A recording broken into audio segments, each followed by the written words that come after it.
5 октября во время теледебатов кандидатов в президенты Кыргызстана в эфире КТРК один из жителей Кыргызстана задал вопрос кандидату Мурбеку Бабанову.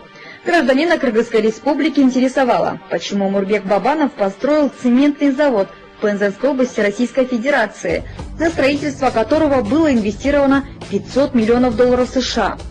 Можно ли было построить этот завод в Кыргызстане, а не в России? Бабанов на этот вопрос ответил так, цитирую. «Сооронбай Шарипович прекрасно знает, какие во время Бакиева были гонения. Ну как тут построить завод в такое время?» Бирок токтогулович, сиз эмне үчүн Кыргызстанда эмес Пензада завод курдуңуз, деги эле чет жакта дагы кандай бизнестериңиз бар дейт. Эми урматтуу элим, анын бардыгы билет. Мына жанында турган Сооронбай Шарипович да жакшы билет. Бакиевдин заманында куугунтуктап компанияларды камай берсе, кантип курасың бу жерге завод? На что кандидат в президенты Сооронбай Жээнбеков ответил резко, заявив, что не обладает информацией о том, что происходило во времена Бакиева.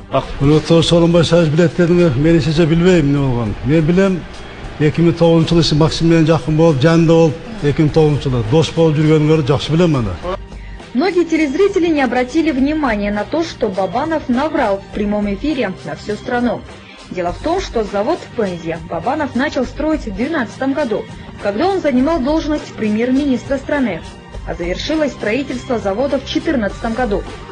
А как мы все знаем, Бакиевы покинули страну после революции в 2010 году, то есть во время начала строительства завода «Азия-Цемент». Никто не устраивал гонения на Бабанова, а наоборот, он был вторым влиятельным человеком в стране после президента Атамбаева. Теперь граждане задаются вопросом, почему Мурбек Бабанов соврал своим избирателям в прямом эфире? Если в 2014 году Бакиева в Кыргызстане не было, почему он не построил такой большой завод в Кыргызстане? А ведь наша страна не может найти инвесторов для строительства таких больших заводов. Не хватает рабочих мест для наших граждан. Почему Бабанов инвестировал 500 миллионов долларов не в Кыргызстан, а в Россию? А самое страшное, почему он врет своим избирателям? Эми урматтуу элим, анын бардыгы билет. Мына жанында турган Сооронбай Шарипович да жакшы билет. Бакиевдин заманында куугунтуктап компанияларды камай берсе, кантип курасың бу жерге завод? Можно ли после этих слов верить в Бабанова, как человеку? Для подтверждения наших слов предлагаем посмотреть репортаж канала «Россия-1» о заводе «Азия-Цемент». Российские журналисты освещали открытие завода в 2014 году. Объем инвестиций в строительство цементного завода почти 370 миллионов долларов. Для Пензенской области это самый крупный бизнес-проект за последнее время. Инвесторы получили в российском регионе максимум поддержки и внимания. Сегодня качественным цементом обеспечивает российский рынок крупный завод «Азия-Цемент». Напомню, что построили его в конце 2013 года в Никольском районе.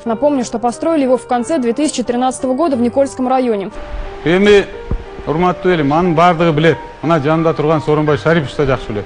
Бакиевдин заманында куугунтуктап компанияларды камай берсе, кантип курасың бу жерге завод? Напомню, что построили его в конце 2013 года в Никольском районе. Бакиевдин заманында куугунтуктап компанияларды камай берсе, кантип курасың бу жерге завод? Напомню, что построили его в конце 2013 года в Никольском районе. Если в 2014 году завод только начал заявлять о себе как новый игрок на цементном рынке, то сейчас предприятие выходит на полной производственной мощности и может обеспечить Пензенскую область собственным сырьем.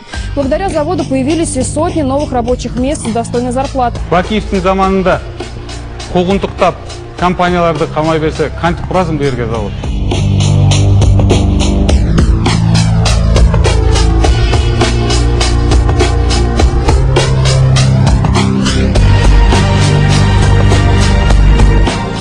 Напомню, что построили его в конце 2013 года в Никольском районе. Мы хотим сказать господину Бабанову только одно. Не врите своим избирателям. Говорите правду, если вы хотите стать президентом Кыргызстана. Если вы боитесь говорить правду своему народу, то вы недостойны занимать какую-либо должность в стране. Не врите народу, тем более в прямом эфире общественного канала.